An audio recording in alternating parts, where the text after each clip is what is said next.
हमारे हिंदू भाई बुरा नहीं मानिएगा, आई रेस्पेक्ट योर माता जी, प्रोचितम भक्षण माम साम वैष्णवम, हम आपका सम्मान करते हैं आपके अकीदे का, लेकिन आपको ये दावत भी देते हैं कि अकीदा इस्लाम से ज्यादा बेस्ट कोई अकीदा नहीं है।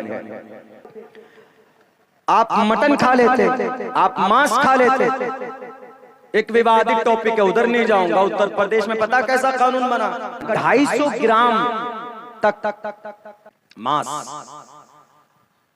तो उनकी ये घुटने से नीचे छेद करने का ऑर्डर, गोली से छेद कर।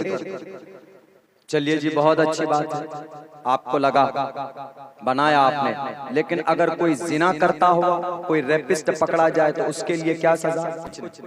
कोई मंत्री का बेटा किसानों पर गाड़ी चला दे तो उस पर क्या कानून है? कुछ नहीं। मॉब लिंचिंग जो करते हैं उसके ऊपर कुछ नहीं। ऐसा तो नहीं चलेगा ना। कानून बनाइए तो सबके लिए बनाइए, सिर्फ धर्म के नाम पर नहीं। Prohibition of discrimination on grounds of religion, caste, sex, place of birth, इलाके, टोपी, दाढ़ी, रंग, नस्ल के एतबार से कानून बनाना ये बहुत बड़ा जुर्म है इस धरती के ऊपर। हमारे भारत के अंदर में ऐसा कानून बना, मुजरिमों को खुलेआम इजाजत दी जाती है कि तुम्हें जो मन में आए तुम करो। और बेचारा, मैं ये बात वैसे नहीं बता रहा हूँ, एक प्रधान जी आजमगढ़ हमको बुलाए रमजान से पहले, शायद 4 मार्च की कोई तारीख थी, तो उन्होंने कहा कि मौलाना मेरे भाई के साथ ऐसा हुआ, मेरे भाई के साथ एसपी ने जिसका ऑर्डर दिया कि गोली से सुराख करो, वो बेचारा गोली मारने वाला जो था वो उसका दिल बहुत नरम हो रहा था कि मैं इस मासूम से बच्चे के पैर में हड्डी में कैसे सुराख करूं। तो बोला ऐसे गोश्त पकड़कर ऐसे टान कर उसके गोश्त में हमने गोली मारी ताकि उसको दिखा सके वीडियो में, और फिर पट्टी कर दी गई। बोला मेरे भाई के साथ ऐसा हुआ मौलाना। इस तरह के अनपढ़, इस तरह की लिटरेसी क्या श्रीमद् भगवत गीता में मना नहीं? क्या हिंसा सत्यम करो दस्तयागा शांति रपैशुनम दया बुलेश्वलो लोक तव मेर चापलाम, कि दुनिया की इंसानों के ऊपर जुल्म मत करो। अगर आपको तारीख क्रिएट करने का, तारीख बनाने का, हिस्ट्री और इतिहास रचने का इतना शौक है मोहतरम, तो आप अच्छे काम कीजिए। अच्छे काम करने वालों की तारीख बनती है, जालिमों की तारीख बनती है, लेकिन साथ साथ में गालियां आते। कोई हिटलर का नाम लेता है तो फौरन जहन में आता है कि हिटलर एक जालिम था, 6 लाख यहूदियों को बैक वक्त गैस के चैम्बर में दे देकर मारा था। अगर आपको तारीख बनानी है तो आप तारीख बनाओ अच्छे लोगों के नाम में, अच्छे लोगों के नाम के साथ आपका नाम याद किया जाएगा कि फलां शख्स था, इतना रहम दिल था, फलां शख्स था कि इतना अच्छा काम किया। इंसान के अंदर जानकारी है तो उसके अंदर अच्छे गुण हो सकते हैं। मैं कुछ मिसालें आपके सामने पेश करूंगा, लेकिन बस इतना समझ लीजिए, if you want to clause your Lord, if you want to recognise your original creator of the world, आप अपने पालनहार को पहचानना चाहते हैं तो आपके लिए इल्म, आपके लिए तालीम, आपके लिए ज्ञान बहुत जरूरी है। इसकी कोई सीमा नहीं होती, मरते दम तक आप तालीम हासिल कर सकते हैं। हमारे उस्ताद मोहतरम मुफ्ती सईद साहब पालनपुरी रहमतुल्लाहि अलैह फरमाया करते थे कि मदरसे में फजीलत के बाद लोग ये समझते हैं, अपने तालिब इल्म से कह रहे थे कि हम फारिग हो गए, I have completed every course, कि हमने सारी चीजें हासिल कर ली। वो फरमाते थे कि अभी तुमको इल्म का एक हिस्सा भी नहीं आया 100 हिस्से में से। अब यहाँ से तुमको इल्म हासिल करना है, यहाँ रिसर्च करना है, अभी तक तो तुम्हारे अंदर सिर्फ ये तरीका आया है कि कैसे हासिल किया जाता है। तो सच पूछिए, इल्म हासिल करना चाहिए आदमी को। मुझे खुसूसी तौर पर कहा गया है कि तालीम के ऊपर जोर देकर बात करें।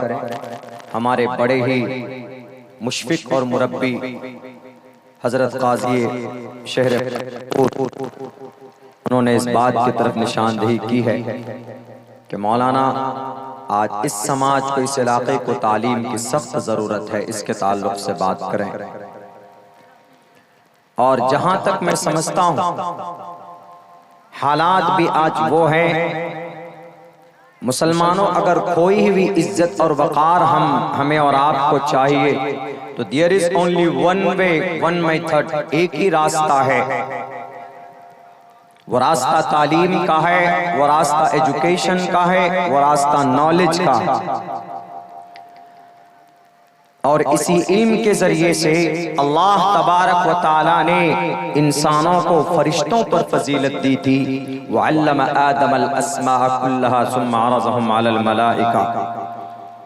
वरना मादी एतबार से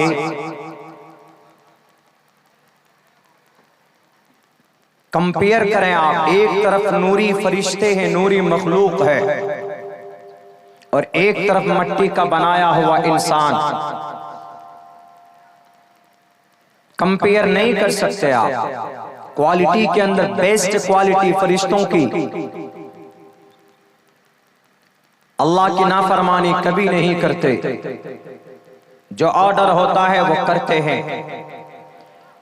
उनके सामने में अगर इंसान की फजीलत है तो इल्म की बुनियाद पर है, नॉलेज की बुनियाद पर है, जानकारी की बुनियाद पर है।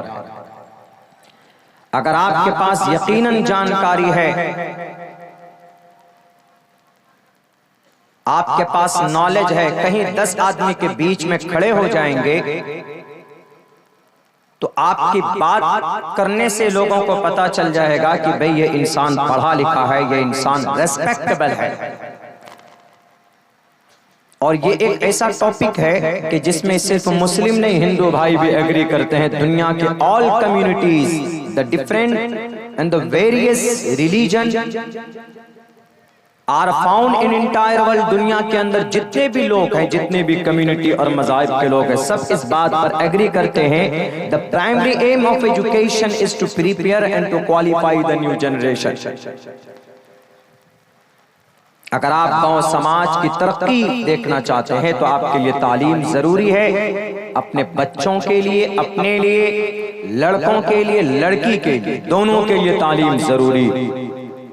अभी हजरत मुफ्ती साहब ने लड़की की तालीम से की फजीलत के ऊपर बात की है। मैं आपको बता दूं, अम्मा आयशा सिद्दीक़ा रज़ी अल्लाह ताला अन्हा से अल्लाह के नबी ने उनकी ज़हानत को देखकर बड़े मुतासिर हुए बचपन में। और अम्मा आयशा सिद्दीक़ा रज़ी अल्लाह ताला अन्हा से तकरीबन 8000 सहाबाए किराम ने तालीम हासिल की है। 8000 सहाबाए किराम ने तालीम हासिल की है। और 2200 से 2000 से कहीं ज्यादा हदीसें रिवायत की गई है अम्मा आयशा सिद्दीक़ा रज़ी अल्लाह ताला अन्हा से। बचपन में छोटी थी, अबू बकर सिद्दीक के घर जनाबे मोहम्मद रसूलुल्लाह जा रहे हैं। अम्मा आयशा छोटी थी, खेल रही है। वो घोड़े से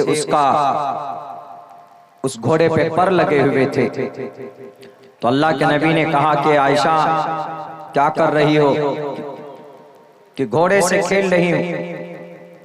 कहा कि घोड़े पर नहीं होते लगे हुए। उन्होंने कहा कि अल्लाह के नबी आपको शायद मालूम नहीं है, हजरत सुलेमान के जो घोड़े थे उन पे पर लगे हुए थे। इतनी छोटी सी बच्ची, इतनी छोटी सी उम्र में ये नॉलेज, इस नॉलेज की बुनियाद पर भी कहा जाता है कि अल्लाह के नबी अलैहिस्सलातु वस्सलाम ने पसंद फरमाया निकाह करना ताकि कौम को ज्यादा से ज्यादा फायदा हो सके। ख्वातीन के ताल्लुकात से उनके ताल्लुक से जितने भी मसाइल हैं उमूमन अम्मा आयशा सिद्दीक़ा रज़ी अल्लाह ताला आसानी के साथ जनाब मोहम्मद रसूलुल्लाह से पूछ बैठती थी कि अल्लाह के नबी इस मामले का हल क्या है, इस मसले का हल क्या है। हज़रत अबू मूसा अशअरी फरमाते हैं कि अगर हमें कोई मसला कहीं पर अटक जाता तो हम डायरेक्ट उसको सुलझाने के लिए अम्मा आयशा के पास पहुंचा करते थे। इसीलिए अपनी बेटियों को हाफिजा बनाइए। अम्मा आयशा हाफिजा थी, पूरे कुरान के हाफिजा थी। अपनी बेटियों को तालीम दीजिए, अपने बच्चों को तालीम दीजिए, अपने बच्चों को हिस्ट्री पढ़ाइए, अपने बच्चों को कुरान पढ़ाइए, अपने बच्चों को संविधान पढ़ाइए, अपने बच्चों को आपकी तारीख आप अपने बच्चों को पढ़ाइए। इबादत की दुनिया में नहीं, हर मैदान में आगे कीजिए अपने बच्चों को। अगर आपका बच्चा तालीम याफ्ता होगा तो आपका बच्चा शराब नहीं पिएगा। अगर आपका बच्चा नॉलेजफुल है तो आपका बच्चा अपने रब को भी पहचानेगा, हुकूकुल्लाह को भी पहचानेगा, हुकूकुल इबाद को भी पहचानेगा। इसीलिए अपने बच्चों को तालीम देना बहुत जरूरी। उसके लिए ये जरूरी नहीं है अपने बच्चों को तालीम देंगे तो मौलाना ट्रेन में डालकर हम बच्चों को महाराष्ट्र कर्नाटक भेजेंगे और फिर हमारे बच्चे वहां धर लिए जाते। आपके इलाके में जो भी मदारिस हैं, आपके इलाके में जो भी मकातिब है, आप उन मदरसों को आबाद कीजिए। कोशिश कीजिए कि आपके बच्चों की तालीम आपके लोकल और आपके इलाके के मदरसों में हो। अपने लोकल मदरसों को आबाद कीजिए। आपके सनोला के 13 बच्चे, 2 बच्चे गुड्डा के 2 दिन पहले राजेंद्र नगर पटना रेलवे स्टेशन में पकड़े गए। उनमें से एक भोले भाले आलिम दीन को पकड़कर जेल में डाल दिया गया। अभी तक उन बच्चों का और उस आलिम दीन का बेल तक नहीं हुआ। जज से बात किया गया, जज ने कहा कि कोई वकील अगर बेल फाइल करेगा तो उन बच्चों की रिहाई हो जाएगी सोमवार के दिन तक। छोटे छोटे बच्चे, कौन सा गुनाह किया है? क्या रेपिस्ट हैं वो? क्या मुजरिम हैं वो? जानी थे कि शराबी थे? आरपीएफ के लोगों ने सिर्फ देखा कि छोटे बच्चे हैं, जेल में डाल दो। उनके माँ बाप ने फोन करके कहा कि मेरे बच्चे, आपके पंचायत के मुखिया का लेटर पैड दिखाया गया कि देखिए एग्रीमेंट, उनकी परमिशन है। जब गार्जियन इजाजत दे रहा है कि हम अपने बच्चों को फला मदरसे में रजिस्ट्री करवा कर भेज रहे हैं, वो मदरसा वैलिड है, तो भारत के किसी आरपीएफ या भारत के किसी भी इंटेलिजेंस को बच्चों पर हाथ डालने की इजाजत नहीं होती। हमारे पास लॉयर नहीं है अपने बच्चों को छुड़ाने के लिए। हमारे पास कोई वकील नहीं उनकी आंखों में आंखें डालकर बात करने के लिए। हमारी सारी तंजीमें एकदम बिल्कुल तमाशाई बने बैठकर देख रहे हैं। सवाल कीजिए उनके ऊपर, एफआईआर कीजिए उन आरपीएफ के नौजवानों पर, उन लोगों पर कि इन बच्चों को किस जुर्म में पकड़ा। तुम्हारे स्कूलों में मोटी फीस ली जाती है, गरीबों के बच्चे हैं जो किसी फीस देकर किसी इदारे में नहीं पढ़ा सकते, तो ये अपने बच्चों को कम से कम तरबियत के लिए, कुरान की तालीम के लिए ये दूसरे स्टेट में अपने बच्चों को भेज रहे हैं ताकि वहां तरबियत हो, अच्छी तालीम हो जाए, और कोई मकसद नहीं होता। इल्जाम क्या लगाते हैं कि नहीं इन बच्चों के साथ चाइल्ड ट्रैफिकिंग का मामला है, इन बच्चों को लेकर जाते हैं और वहां पर काम कराते। दिखाओ कोई रिपोर्ट हो तुम्हारे पास। हम जानते हैं कि तुम्हारे पेट में दर्द होता। ये बच्चे मदरसे में पढ़ेंगे, ये बच्चे जिहादी और आतंकवादी बनेंगे, तुम्हारा यही मकसद है। तुमने अपने खुदाओं के तलवे चाट चाट कर अपने दिमाग में भूसा भर लिया। तुम्हें तारीख नहीं मालूम तो तारीख तुम्हें पता होनी चाहिए। यही वो मासूम बच्चे हैं जो मदरसे में पढ़कर भारत के मुजाहिदीन बने थे। मौलाना कासिम नानोतवी रहमतुल्लाहि अलैह जब एक अरबी मदरसे में, दिल्ली के एक अरबी मदरसे में पहुंचे, उनकी तबीयत नहीं लग रही थी मौलाना कासिम नानोतवी रहमतुल्लाहि अलैह की। एक हफ्ते के बाद उनके साथ एक छोटा बच्चा मासूम सा करीब में, उनका भी दाखिला होता है। उनको देखकर मौलाना की तबीयत लग जाती है। मौलाना छोटे थे तो उन्होंने कहा कि चलो मेरे साथ मेरा दोस्त आ गया है, मिलजुल कर पढ़ेंगे। उस दूसरी शख्सियत का नाम पता क्या? इमाम अबू हनीफा सानी कहा जाता है उनको, जनाब मौलाना अब्दुल रशीद गंगोही रहमतुल्लाहि अलैह। उन्होंने अरबी मदरसे के अंदर तालीम हासिल की। यही वो मुजाहिद हैं। कासिम नानोतवी का नाम काफी था अंग्रेज के चेलों के लिए। कासिम नानोतवी का नाम आते ही उनका पसीना छूट जाता था। आरपीएफ के लोगों, कासिम नानोतवी ने पूरी 6 साल का वक्त अपने अरबी कॉलेज, अरबी मदरसा दिल्ली के अंदर अपना वक्त, कीमती वक्त बिताया था। तब जाकर इतने बड़े बहादुर बने थे, तब जाकर अंग्रेज उनके नाम को सुन करके वो कांपता था। और तुम्हारे पेट में दर्द होता नहीं, ये बच्चे जाएंगे मदरसे में पढ़ेंगे अंदरूनी, और इन बच्चों के हाथ में पता नहीं क्या क्या आलात दिए जाएंगे और इन बच्चों को आतंकवादी और जिहादी बनाया जाएगा। गलत रिपोर्ट है और गलत सोच है तुम्हारी। मदरसा चलाना पाप नहीं है। मदरसा आर्टिकल नंबर 30 खोल कर देखिए, उत्तर प्रदेश के हैं, दिल साहब पूछ लीजिए 16,000 मदरसों के ऊपर क्या कहा गया। हाई कोर्ट ने कहा कि ये मदरसे इल्लीगल है। हाई कोर्ट के जज साहब, आपको नहीं पता article number 30, right of minorities to establish and administer educational institutions. Article number 30 का हेडलाइन यही है। नीचे जाएंगे तो all minorities whether based on religion और लैंग्वेज, ये 2 लफ्ज पे गौर कीजिएगा, मजहब और जुबान की बका के लिए, उनकी तालीम के लिए। All minorities whether based on religion और लैंग्वेज, जुबान और धर्म की बका की तालीम के लिए shall have the right to establish. अगर कोई उसको कायम करना चाहता है तो उसको अधिकार हो, उसको इजाजत है, उसको परमिशन है। Shall have the right to establish and administer educational institutions on their choice. हमारे मदरसों में आमिला की कमेटी होती है, शूरा की कमेटी होती है, गांव वालों की कमेटी होती है, उलमाए किराम की कमेटी होती है। ऑन देयर चॉइस का मतलब यही है मदरसे चलाए जा सकते हैं, इसके ऊपर कोई एक्शन नहीं होना चाहिए। कौन कह रहा है? हमारा भारत का संविधान कह रहा है। आप अपने बच्चों को तालीम के लिए ऑक्सफोर्ड भेजेंगे, लंदन भेजेंगे, हमारे बच्चे कहां जाएंगे? कॉलेज में जाइए, admission fees CBSE pattern, CBSE से जो अफिलिएशन जो स्कूल होते हैं 5,000 रुपए तो सिर्फ उसमें आपका महीने का लगता है। 5,000 रुपए। मैं स्कूल चलाता हूं because I know the everything.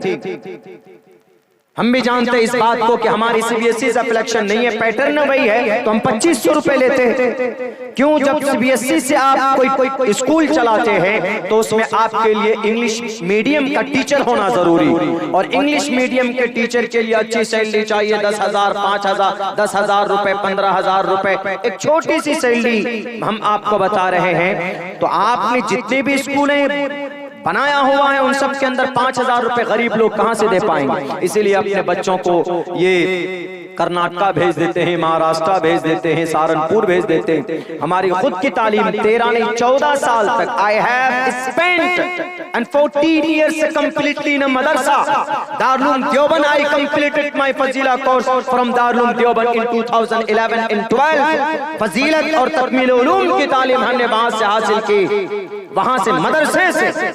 एक पैसा नहीं लगता, बल्कि मुआवजा किसी मदरसे के अंदर तो नाश्ता और किसी मदरसे के अंदर में वजीफा यानी स्कॉलरशिप दी जाती, 2-2, 250, 300 रुपए। हमारे ये उलामा हैं जो अपने बच्चों की फिक्र करते हैं, अपने बच्चों की तालीम के लिए रमजान के मुबारक महीने में माथे पर पसीने के कतरे टपकते हैं, हाथ में रसीद लेकर ये दर दर भटकते हैं और पैसे जमा करके हाथ में कटोरा लेकर भीख मांग मांग कर चावल और तुम इकट्ठा करके हमारे मदरसों को चलाते हैं, हमारे मदरसों को नाजायज कहने वालों, भारत के संविधान का दफा नंबर 30 पढ़कर देखते, हाई कोर्ट के जज साहब, सुप्रीम कोर्ट के चीफ जस्टिस के आप उनके डिसीजन से सबक हासिल कीजिए। शुक्रगुजार है, 100 मरतबा हम दिल से धन्यवाद करना चाहते सुप्रीम कोर्ट के चीफ जस्टिस का, जिन्होंने कहा कि मदरसा इल्लीगल नहीं है, मदरसे की एक तारीख है, मदरसा नहीं होता तो हमें शेखुल हिंद नहीं मिलते, मदरसा नहीं होता कासिम नानोतवी न मिलता, मदरसा नहीं होता शेखुल इस्लाम न मिलते, मदरसा नहीं होता उबैदुल्लाह सिंधी न मिलते, मदारिस न होते मुफ्ती किफायतुल्लाह न मिलते, मदरसा न होता हिफ्जुर रहमान सोहारवी न मिलते, मदरसा न होता हाफिज जामिन न मिलते, मदरसा न होता मौलाना शौकत न होते, अगर मदारिस न होते हमारा देश आजाद नहीं होता। हमारी ये तारीख रही और आज आप कहते हो कि मदरसा दिस इज इलीगल प्रोसेस। इसीलिए हम कहते हैं मुसलमानों, गोश्त मांस मछली खाना कम कीजिए, मदरसों को आबाद कीजिए, अपने बच्चों को तालीम दीजिए। आपको कोई चीज बचा सकती है दुनिया के जुल्म से तो सिर्फ आपको आपके बच्चों की तालीम उसके मुस्तकबिल को रोशन कर सकती, दुनिया की कोई चीज नहीं। हमारे हिंदू भाई, आपकी श्रीमद् भगवत गीता में भी कहा गया, क्या बहुनाम जन्म नामन्ते ज्ञानवान माम परपदिग्यते वासुदेवा सर्वमिति समहात्मा। इंसान महात्मा कैसे बनता है? तालीम से बनता है। हमारे भारत के अंदर में एक महात्मा है मोहनदास करमचंद गांधी, नाम तो सुना है आप लोगों ने, शायद नहीं सुना, बहुत से लोगों को नहीं मालूम मोहनदास करमचंद गांधी किनका नाम। ये आपको कहां से पता चलेगा? If you have some knowledge definitely you will know. अगर आपके पास नॉलेज है तो आप जानेंगे मोहनदास करमचंद गांधी महात्मा गांधी का नाम है। महात्मा गांधी तो उनको ये अलकाब दिए गए, लेकिन असल नाम क्या है? मोहनदास करमचंद गांधी। कपड़े क्यों नहीं पहनते? वो बहुत कम वक्त रह गया है, कपड़े क्यों नहीं पहनते गांधी जी? 1921 से पहले उनके पास सूट बूट सब कुछ था, टाई कोट पैंट सब लगाते थे वो, लेकिन 1921 में एक घटना घटी उनके साथ में। बहुत बड़े पढ़े लिखे बैरिस्टर, बहुत बड़े, एक बहुत बड़े लॉयर, जिन्होंने जस्टिस की पढ़ाई की लंदन के अंदर और प्रैक्टिस के लिए वो साउथ अफ्रीका गए। वहां एक आंदोलन की शुरुआत हुई, सत्याग्रह आंदोलन। वो जब भारत आए तो भारत आने के बाद उनको उनके उस्ताद ने, उनके सियासी उस्ताद ने उनको एक रूट तय करके दी कि तुम जाओ, इस देश के अंदर सत्याग्रह आंदोलन शुरू करना है तो जाओ। वो चंपारण भेजे गए सबसे पहले। ये क्लियर नहीं है कि मशरकी चंपारण मगरिबी चंपारण, उस वक्त नहीं था, सिर्फ चंपारण, मोतिहारी, बेतिया, ये इलाका चंपारण भेजे गए। जब वो वहां पर पहुंचते हैं, suit boot coat pant tie सब कुछ लगा हुआ, तो वहां जिस घर में रुके तो उन्होंने कहा, उसके दोस्त का घर था, उन्होंने कहा कि मैं इस घर से जाऊंगा लेकिन मैं माता और जितनी भी हमारी औरतें हैं उन सब का आशीर्वाद लेकर जाना चाहता हूं, उनके चरण को स्पर्श मैं छू कर जाना चाहता हूं, इसीलिए हमें इजाजत दी जाए, हमें उन माताओं और बहनों को भेजिए ताकि मैं उनके सामने में नतमस्तक हो जाऊं, उनसे आशीर्वाद लेकर मैं ये सत्याग्रह का आंदोलन शुरू करूं। महात्मा गांधी तो उस घर का जो मुखिया था, उन्होंने कहा ठीक है। माता आई, माता चली गई, फिर बहू आई, फिर बहू चली गई, तो फिर गांधी जी ने कहा कि दोनों एक साथ चाहिए मुझे, दोनों, बहू भी माँ भी, तो दोनों माँ एक साथ नहीं, दोनों औरतें एक साथ नहीं आ सकी, मजबूरन मुखिया को कहना पड़ा, घर के मुखिया को। उन्होंने कहा कि गांधी जी एक साथ नहीं आ सकते दोनों। कहा क्यों?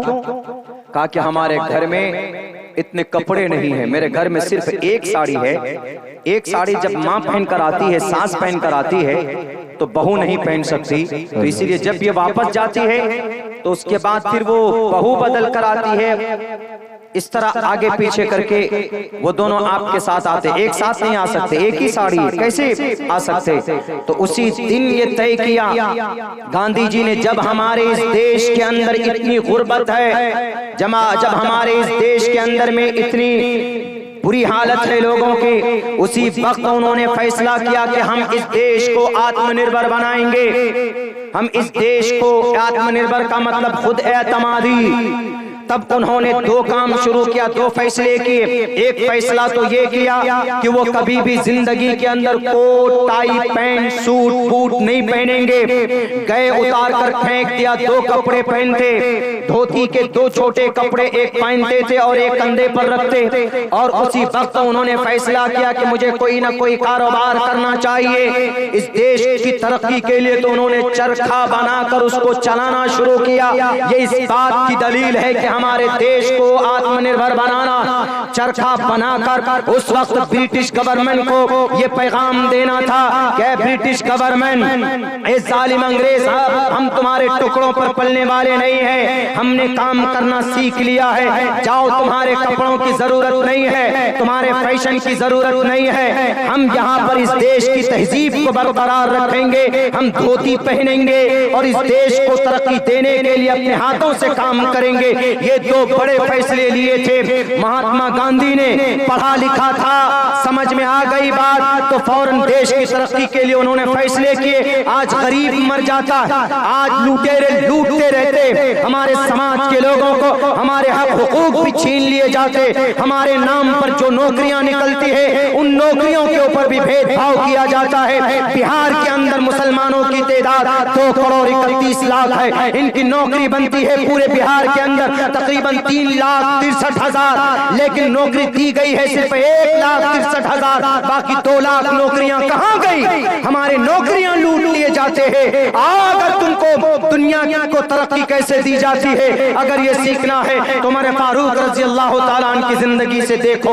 35 लाख किलोमीटर स्क्वायर किलोमीटर, मुरब्बा किलोमीटर, 22 लाख मुरब्बा मील पर हुकूमत करने वाले अबू बकर सिद्दीक रज़ी अल्लाह ताला अन्हु एक रात निकल गए मैदान में। उस दिन देखा कि एक खेमा है मैदान में, एक औरत की आवाज आ रही, करीब पहुंचे, मुरब्बा ये 22 लाख इलाके का प्राइम मिनिस्टर, एक सदर, एक ओहदेदार उमर फारूक रज़ी अल्लाह ताला अन्हु उस वक्त के खलीफा थे, उस वक्त के अमीर थे। कौन अबू बकर, कौन उमर फारूक, जिनको देखकर 40 कदम पहले शैतान अपना रास्ता बदल देने वाला था। डरता था शैतान भी, हालांकि शैतान किसी से नहीं डरता, किसी से घबराता नहीं, लेकिन उमर फारूक की ऐसी शख्सियत थी, इनकी जलाल को देखकर, इनके फैसलों को देखकर, इनके इरादों को देखकर और इनके मकासद को देखकर शैतान भी अपना रास्ता बदल दिया करता था। उस खेमे के पास पहुंचे तो वहां पर जाकर पूछा कि भाई तुमको क्या प्रॉब्लम है, तुम कहां से आए हो? उस शख्स ने कहा कि मेरी बीवी को दर्द ज़े में मेरी बीवी मुब्तला है, कुछ ही घंटों के अंदर बच्चे की पैदाइश होने वाली है, कोई मदद को नहीं। अमीर कहां गया?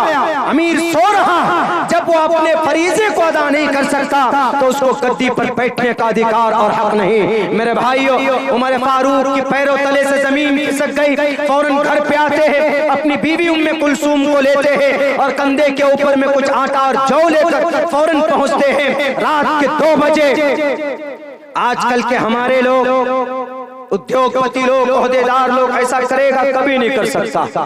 फौरन पहुंचे, अब बीवी से कहा कि जाओ उसकी मदद करो उस औरत की, और खुद चूल्हा खोद कर उस चूल्हे में आग फूंक रहे थे, झुक कर आग लगा रहे थे। और वो आदमी देख रहा था कि आखिर अजनबी स्ट्रेंजर पर्सन कौन है जो मेरी मदद कर रहा है, आखिर ये आदमी है कौन? ताज्जुब में था, पूछ भी नहीं पा रहा था।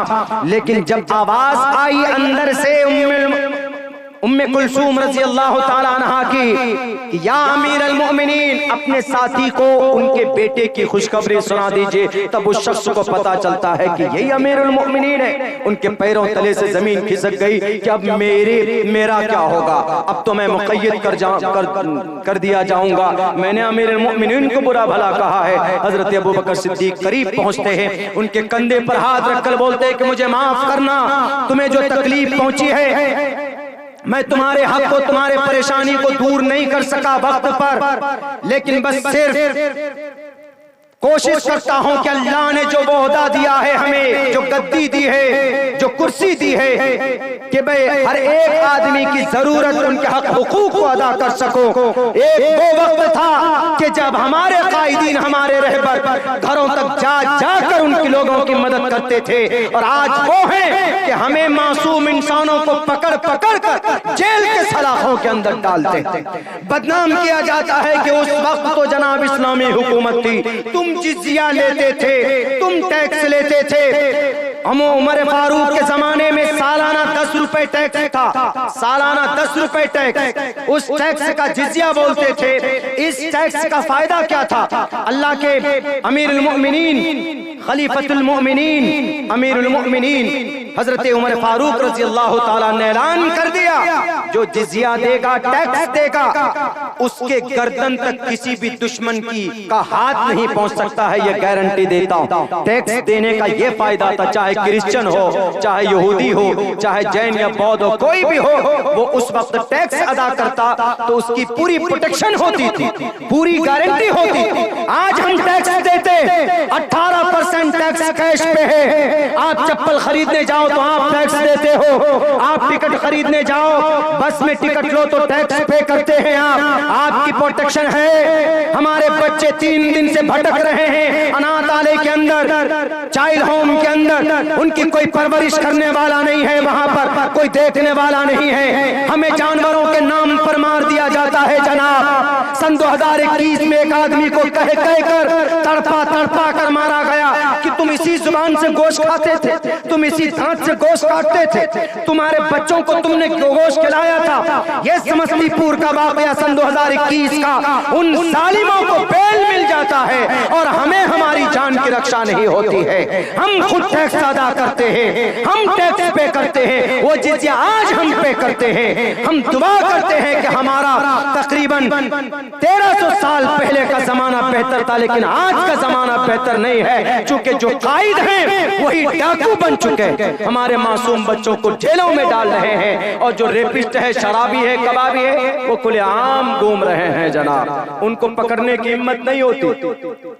इसीलिए मुसलमानों, इस वक्त इस देश को भी और इस कौम को भी सिर्फ एक ही चीज ऊपर कर सकती है, वो सिर्फ तालीम का रास्ता, एजुकेशन का रास्ता। शायद इसीलिए अल्लाह तबारक व तआला ने कुरान करीम के अंदर सबसे पहले ऑर्डर यही किया, इक़रा, पढ़ाओ अपने बच्चों को।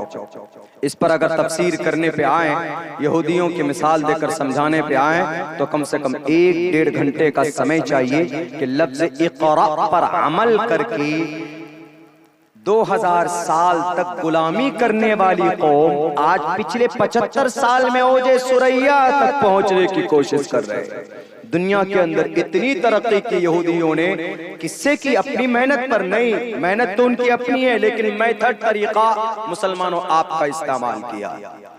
लफ्ज इक़रा पर किसने अमल किया? सिर्फ इक़रा पर, आगे नहीं, सिर्फ इक़रा पर। इक़रा का मतलब पढ़ो, पढ़ाइए। अल्लाह की तरफ से the first message has been sent down to the earth and to teach the people and who is God, who is creator, who is made of the world. किस जात ने इस दुनिया को बनाया, कौन है रब परमात्मा बड़ा? तो सबसे पहला मैसेज जो रब के तरफ से जमीन के ऊपर इंसानों के लिए आया वो यही था, इक़रा, के पढ़िए। इक़रा बिस्मि रब्बिकल लज़ी खलक़, खलक़ल इंसान मिन अलक़। इसलिए मैं उन नौजवानों से कहना चाहूंगा जो आज नशे के अंदर अपनी जिंदगी तबाह बर्बाद करते, उन गार्जियनों से कहना चाहूंगा जो दौलत के ऊपर सिर्फ मेहनत और मशक्कत करते अपने बच्चों को तालीम नहीं देते। आगे आने वाली बहुत खतरनाक साजिशें चल रही है इस मुल्क के अंदर, इस देश के अंदर। इसीलिए मेरे भाइयों, मेरे नौजवानों, पुड़िया खाने में अपनी जिंदगी तबाह बर्बाद मत करो, IPL देखने में अपनी जिंदगी तबाह बर्बाद मत करो। माई 11 सर्कल ऐप पे आप कितने पैसे खर्च करते? पर डे 50 रुपए खर्च करते हैं आप, 50 रुपए। महीने में 1500 रुपए आपका खर्च होता है, महीने में 1500 रुपए खुशी खुशी, और आपको जीत की कोई लॉलीपॉप थमाई जाती, पूरी सेटिंग होती है, पता है आपको, पूरी सेटिंग होती है इन लोगों की। एक आदमी को पर डे करोड़ रुपए देते हैं, 1 करोड़ रुपए, 2 करोड़ रुपए। लेकिन जब माई 11 सर्कल ऐप पर जिस मेथड में आप टीम बनाते हैं, कम से कम 10 लाख आदमी उसमें शिरकत करता, 10 लाख आदमी शिरकत करता है, और 10 लाख आदमी उसमें 50 रुपए अगर लगाए तो पता है 5 करोड़ रुपए से ज्यादा हो गए। उनमें से 1 करोड़ रुपए दे दिया जाता है एक आदमी को सेटिंग करके, बस बल्ले बल्ले सब आदमी पागल है, सब आदमी पैसा लगा रहा है कि मेरा नंबर आ जाए, मेरा नंबर आ जाए, परेशान है। अगर आप यही 50 रुपए अगर आप जोड़कर महीने में 1500 रुपए किसी मदरसे को दे देंगे तो इंशाअल्लाह तबारक व तआला हमारा मदरसा फाइनेंशियली एतबार से खुशहाल हो जाएगा। हमारे उलमाए किराम को पसीना नहीं बहाना होगा। तालीम बहुत जरूरी है, बहुत जरूरी। इसीलिए श्रीमद् भगवत गीता में इसके बारे में कहा गया। मेरे हिंदू भाइयों से मैं कहता हूं कि उदारा सर्व एवैते ज्ञानी तात्मेव मयमतम आस्तितः सही युक्तात्मा मामेवम उत्तमाम गतिम। जिसके अंदर तालीम, जिसके अंदर एजुकेशन का ज्ञान आ जाए, नॉलेज आ जाए, उस इंसान के अंदर गोया परमात्मा बच जाता है। वो इंसान कभी भी गलत रास्ते पर नहीं जाएगा, वो जाएगा लेकिन इल्म उसको रोकेगा। अपने बच्चियों को और अपने बच्चों को तालीम की फिक्र करो। मुस्लिम माइनॉरिटी के लोगों, ये खुसूसन आप लोगों से कहता हूं, आपका हक आपको नहीं दिया जाता। लड़ने वाला कौन होगा? कानूनी एतबार तो हमें और आपको लड़ना पड़ेगा, लेकिन जब ही लड़ पाएंगे जब हमें और आपको नॉलेज और जानकारी होगी। हिंदू भाइयों के एक बहुत बड़ी किताब है ऋग्वेद, पता है? ऋग्वेद, इसका नाम ही रखा है ज्ञान। ऋग्वेद, वेद का मतलब जानने वाला, वेद मतलब ज्ञानी, वेद मतलब जानना। ऋग्वेद ईश्वरीय धर्म ग्रंथ का पहला नाम जानकारी के ऊपर है, नॉलेज के ऊपर। नॉलेज नहीं, जानकारी नहीं है आपके बच्चों में, कुछ भी नहीं है आपका बच्चा। हमारी बच्चियां मुर्तद हो रही। आपके इसी सनहोरा के करीब, अभी पिछले साल, 1 साल पहले की बात है, कई सारी बच्चियां पकड़ी गई जिन्होंने अपने ईमान का सौदा किया। ईमान से बड़ी कोई दौलत हो सकती? ईमान का सौदा किया उन बच्चियों ने गैरों के साथ। क्यों? नॉलेज की कमी की वजह से। बच्ची पढ़ी लिखी नहीं होती है, उसको कोई आता है हेलो हाउ आर यू बोलता है, और आजकल तो जनाब कानूनी शक्ल दे दी गई है नाजायज संबंध को। बॉयफ्रेंड गर्लफ्रेंड, खूब बॉयफ्रेंड बनाओ, गर्लफ्रेंड बनाओ, खूब आई लव यू बोलो, खूब सेटिंग करो। लोकल लैंग्वेज है ये सब।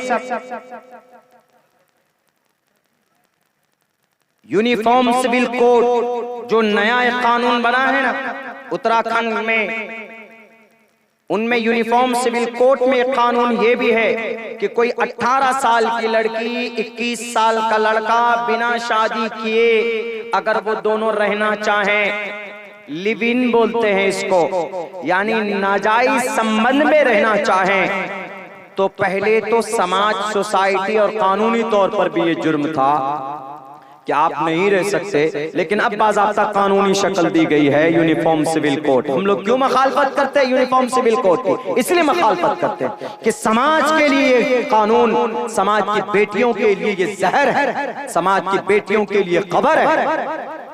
18 साल की लड़की, 21 साल का लड़का भागलपुर में मिलेंगे, hello how are you, where are you coming from? I am from Italy, London, कुछ भी बोलेंगे। I am coming from Bihar, हम वहां से, यहाँ से है। क्या हो? I am a doctor. लड़की इंप्रेस होती, दोस्ती हो गई, एक फ्लैट में रहने लगे, दोनों का लहना जायज। एक फॉर्म भर के देना है कि सर हम दोनों लिव इन में रहना चाहते हैं। यूनिफॉर्म सिविल कोड के तहत उन दोनों को शादी भी नहीं करनी, निकाह भी नहीं पढ़ना है, कुछ भी नहीं, महर वगैरह कुछ नहीं, बस एक फॉर्म सिग्नेचर करना है एग्रीमेंट का, हम दोनों अपनी मर्जी से रह रहे, बस रहिए। इससे पता है क्या बीमारी होगी, इससे समाज का कितना बड़ा नुकसान होगा, बेटियों की इज्जत और आबरू के साथ खिलवाड़ होगा। जब वो बेटी, उसको ये डॉक्टर लड़का मिला, इसने कह दिया, हाथ बढ़ाया, लेकिन जब कोई और सॉफ्टवेयर इंजीनियर मिल जाएगा, 5 लाख रुपए सैलरी होगी, तो वो लड़का मिलेगा, वो ज्यादा लुक लाइक सलमान खान, वो ज्यादा हैंडसम होगा, तो उसके पास उसका दिल आएगा। तो पहले वाले को लड़की कहेगी कि I want to break up with you, हम तुमको लात मारना चाहते हैं। पहले वाले को कहेगी चलो हट, मैं तुम्हारे साथ ब्रेकअप करना चाहती हूँ। और ब्रेकअप के लिए कोई कानून नहीं, यानी अपनी मर्जी से जब तक चाहे वो रह सकते, दोनों में से कोई एक अपनी मर्जी से उस रिश्ते को तोड़ सकता। लड़का अच्छा मिलेगा, उसके साथ हो जाएगी, पहला वाला लड़का बैठकर झक नहीं मारेगा, बल्कि आजकल का जो लड़का होता है वो दिल फेंक आशिक, ये बहुत बड़े कुछ हो ना हो अपनी सेटिंग के लिए अपनी जान भी देने के लिए तैयार हो जाते, मरने के लिए तैयार हो जाते। वो कहेगा कि तू मेरी नहीं हुई तो किसी की नहीं होने दूंगा, और फौरन चाकू उठाएगा और फिर अपनी पहली एक्स गर्लफ्रेंड के जिस्म के 35 टुकड़े करेगा। ये हादसा सामने आया है कि नहीं आया है? दिल्ली के अंदर आफ्ताब और श्रद्धा का, मुंबई के अंदर में एक इंजीनियर ने अपनी गर्लफ्रेंड को उनके जिस्म के टुकड़े करके फ्रीजर के अंदर डाला उनके मांस को, और हर दिन शाम को 250 ग्राम गोश्त निकालकर और उसको प्रेशर कुकर में डालकर चबाने की कोशिश करता था डेली। इस कानून से इस तरह के वाकयात रूनुमा होंगे।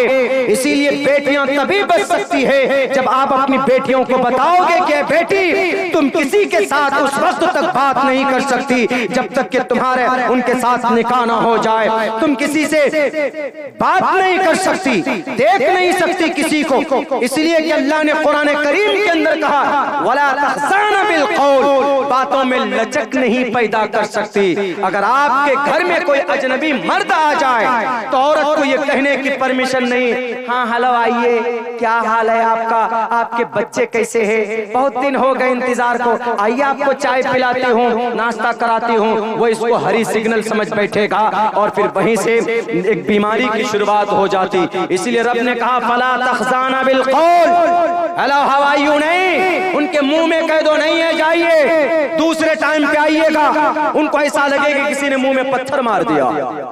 फला तखज़ाना बिल कौल। उलमा से पूछिए अल्लाह तबारक व तआला ज़िना से बचने का कितना अच्छा तरीका बताता। ये तो जब ही होगा ना जब हम अपने बच्चों को तालीम देंगे, जब हम अपने बच्चों को एजुकेशन देंगे। हमारे बच्चों को एजुकेशन, हमारे बच्चों को तालीम नहीं होगी, तालीम के मैदान में अगर वो जीरो होंगे तो मेरे भाइयों, मेरे समाज के लोगों, ये हमारी सोसाइटी कभी तरक्की नहीं कर सकती। इसीलिए चूंकि वक्त बहुत हो चुका है, हजरत मौलाना की भी तकरीर होनी है, बस इतना कहूंगा कि अगर आप अपने बच्चों में क्वालिटी देखना चाहते हैं, कौम को तरक्की देना चाहते हैं, तो you must to educate your child. आप अपने बच्चों को बस पढ़ाइए। मेरा मिशन है बाज़ाब्ता, मैं सियासत से भी जुड़ा हुआ हूं, वो तो मेरा टेम्परेरी, लेकिन मेरा मिशन तालीम का, एजुकेशन का, और मैं कोशिश कर रहा हूं, हर आदमी को करनी चाहिए कि तालीमी मैदान हम मार करके जाए। और हमारे उलमा जो तालीम के मैदान में जो मदारिस चलाते, मकातिब चलाते हैं, इनको सराखों पर रखे कि मौलाना आप चंदा मत कीजिए, हम आपको देने के लिए तैयार हैं। बहुत ज्यादा मेहनत करने की जरूरत नहीं होगी हमारे उलमा। हमने अपनी नजरों से देखा है महाराष्ट्र के अंदर, कर्नाटक, गुजरात के अंदर लाइन में खड़े रहते चंदे के लिए। क्यों? सिर्फ हमारा मदरसा चल जाए, हमारे मदरसे के अंदर फंड आ जाए, हम अपने बच्चों को पढ़ा सकें। कुरान की तालीम के लिए इतनी मेहनत हमें और आपको आगे बढ़कर हिस्सा लेना चाहिए। ज्यादा नहीं, आपके गांव के अंदर अगर 500 मकान है, अगर आपने 100 रुपए महीने के अंदर जमा कर दिया तो 20 से 25 हजार रुपए की एक बड़ी फंड, एक रकम जमा हो सकती है आपके मदरसे के अंदर। महीने में 30 दिन में 100 रुपए कोई बड़ी कीमत, 250 रुपए का तो आप योगी जी की अम्मा का गोश्त लिया के खा देते, आप मटन खा लेते, आप मांस खा लेते। एक विवादित टॉपिक है, उधर नहीं जाऊंगा। उत्तर प्रदेश में पता कैसा कानून बना, पूछिए दिल साहब से। दिल साहब के इलाके में जाना हुआ, अगर किसी के पास योगी जी की अम्मा का मांस, हमारे हिंदू भाई बुरा नहीं मानिएगा, आई रेस्पेक्ट योर माता जी, प्रोचितम भक्षण माम साम वैष्णवम, हम आपका सम्मान करते हैं आपके अकीदे का, लेकिन आपको ये दावत भी देते हैं कि अकीदा इस्लाम से ज्यादा बेस्ट कोई अकीदा नहीं है। पता मैं क्या कानून बना, अगर 250 ग्राम तक योगी जी की अम्मा का गोश्त पाया जाए, मांस। तो उनकी ये घुटने से नीचे छेद करने का ऑर्डर, गोली से छेद कर। चलिए जी, बहुत अच्छी बात है, आपको लगा बनाया आपने, लेकिन अगर कोई जिना करता हुआ, कोई रेपिस्ट पकड़ा जाए तो उसके लिए क्या सजा? कुछ नहीं। कोई मंत्री का बेटा किसानों पर गाड़ी चला दे तो उस पर क्या कानून है? कुछ नहीं। मॉब लिंचिंग जो करते हैं उसके ऊपर कुछ नहीं। ऐसा तो नहीं चलेगा ना। कानून बनाइए तो सबके लिए बनाइए, सिर्फ धर्म के नाम पर नहीं। Prohibition of discrimination on grounds of religion, caste, sex, place of birth, इलाके, टोपी, दाढ़ी, रंग, नस्ल के एतबार से कानून बनाना ये बहुत बड़ा जुर्म है इस धरती के ऊपर, हमारे भारत के अंदर में। ऐसा ऐसा कानून बना, मुजरिमों को खुलेआम इजाजत दी जाती है कि तुम्हें जो मन में आए तुम करो। और बेचारा, मैं ये बात वैसे नहीं बता रहा हूँ, एक प्रधान जी आजमगढ़ हमको बुलाए रमजान से पहले, शायद 4 मार्च की कोई तारीख थी, तो उन्होंने कहा कि मौलाना मेरे भाई के साथ ऐसा हुआ, मेरे भाई के साथ एसपी ने जिसको ऑर्डर दिया कि गोली से सुराग करो, वो बेचारा गोली मारने वाला जो था वो, उसका दिल बहुत नरम हो रहा था कि मैं इस मासूम से बच्चे के पैर में हड्डी में कैसे सुराग करूं। तो बोला ऐसे गोश्त पकड़कर ऐसे टान कर उसके गोश्त में हमने गोली मारी ताकि उसको दिखा सके वीडियो में, और फिर पट्टी कर दी गई। बोला मेरे भाई के साथ ऐसा हुआ मौलाना।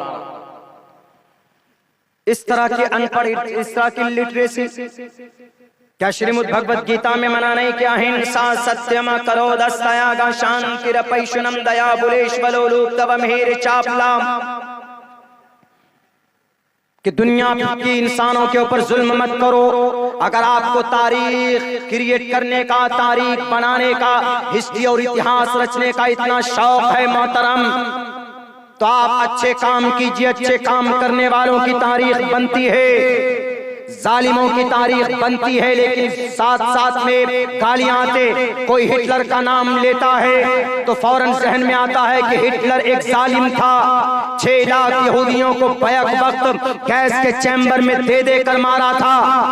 अगर आपको तारीख बनानी है तो आप तारीख बनाओ अच्छे लोगों के नाम में, अच्छे लोगों के नाम के साथ आपका नाम याद किया जाएगा कि फला शख्स था, इतना रहम दिल था, फला शख्स था कि इतना अच्छा काम किया था। अगर आप गलत करेंगे तो आपका नाम बुरों में लिया जाएगा, गलत तरीके पर लिया जाएगा। तारीख उमर फारूक की याद कीजिए, गांधी जी क्यों इतने इम्प्रेस हुए थे हमारे मुस्लिम इंपेरर से, हमारे खलीफा से, खुसूसन उमर फारूक रजी अल्लाह ताला अन्हु से। उमर फारूक के बारे में गांधी जी बोलते, महात्मा गांधी ने कहा उमर फारूक का नाम काफी था, उनके कारनामे काफी थे। उन्होंने उस वक्त की सबसे बड़ी ताकत इटली, आज के जमाने की इटली, उस वक्त का रोम, उस वक्त की सबसे बड़ी ताकत कौन सी? फारस, जो आज का फ्रांस है, उन फारस को, ईरान को, इटली को यानी रूम को और मिस्र को, मुल्क शाम को वक्त उमर फारूक रजी अल्लाह ताला अन्हु ने अपनी जिंदगी के अंदर में उनको फतह किया था। और आपको पता है मस्जिद बैतुल मक़दिस, गांधी जी बोलते हैं कि बैतुल मक़दिस को फतह करने के लिए हजरत हफ्सा, हजरत अमर बिन आस रजी अल्लाह ताला अन्हु को भेजा जाता। 15 दिन तक लड़ाई होती, लेकिन वहां के रूम के, इटली के जो गवर्नर थे, उन्होंने कहा कि ये अमर, मैं तुमको मस्जिद बैतुल मक़दिस की चाबी नहीं दूंगा और तुम इसको फतह नहीं कर सकते। उन्होंने, अमर बिन आस ने कहा कि क्यों?